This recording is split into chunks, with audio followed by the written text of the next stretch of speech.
Friends, bread gulab jamun எப்படி பண்ணுறதுன்னு வாங்க பார்க்கலாம். அது ஃபஸ்ட்டு மிக்ஸர் ஜாரில் பிரெட் எல்லாமே பீஸ் பண்ணி போட்டு நல்லா கிரைண்ட் பண்ணி வச்சுக்கலாம். அதில் கொஞ்சமாக மில்க் ஆட் பண்ணிவிட்டு நம்ம மாவு மாதிரி நல்லா பிசைஞ்சு எடுத்து வச்சுக்கலாம். இப்போ வந்து கையில் எண்ணெய் தடவிட்டு நம்ம குட்டி குட்டி பால்ஸாக எல்லாமே நம்ம செஞ்சு எடுத்து வச்சுக்கலாம். ஸோ இப்போ பார்த்திங்கன்னா எல்லாமே ரெடி ஆகிடுச்சு. இப்போது இதெல்லாமே நம்ம எண்ணெய் நல்லா காஞ்சதுக்கப்புறமா இதில் டீப் ஃப்ரை பண்ணிக்கலாம். ஸோ இது வந்து நம்மளுக்கு லோ ஃப்ளேமில் தான் பண்ணணும். ஸோ அப்போ தான் உள்ளே எல்லாமே கரெக்டாக வேகும்.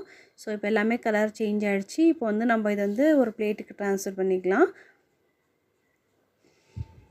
இப்போ எல்லாமே எடுத்து வச்சதுக்கப்புறமா நம்ம சுகர் சிரப் வந்து ரெடி பண்ணிக்கலாம். ஒரு பேனில் 1 கப் சர்க்கரை போட்டு 1/2 கப் தண்ணி ஆட் பண்ணிவிட்டு நம்ம ஒரு 6 to 7 மினிட்ஸ் நல்லா இதை கொதிக்க விட்டுட்டு இதில் வந்து நம்ம ஒரு ஏலக்காவை தட்டி போட்டுக்கலாம். இப்போ சுகர் சிரப் வந்து ரெடி ஆகிடுச்சு. இதில் வந்து நம்ம ரெடி பண்ணி வச்ச ஜாமுன் எல்லாம் போட்டு இது வந்து நம்ம 1 மணிலேருந்து 2 மணி வரைக்கும் நல்லா ஊற வச்சு எடுத்தோன்னா நம்மளுக்கு சூப்பரான ஜாமுன் ரெடி ஆகிடும்.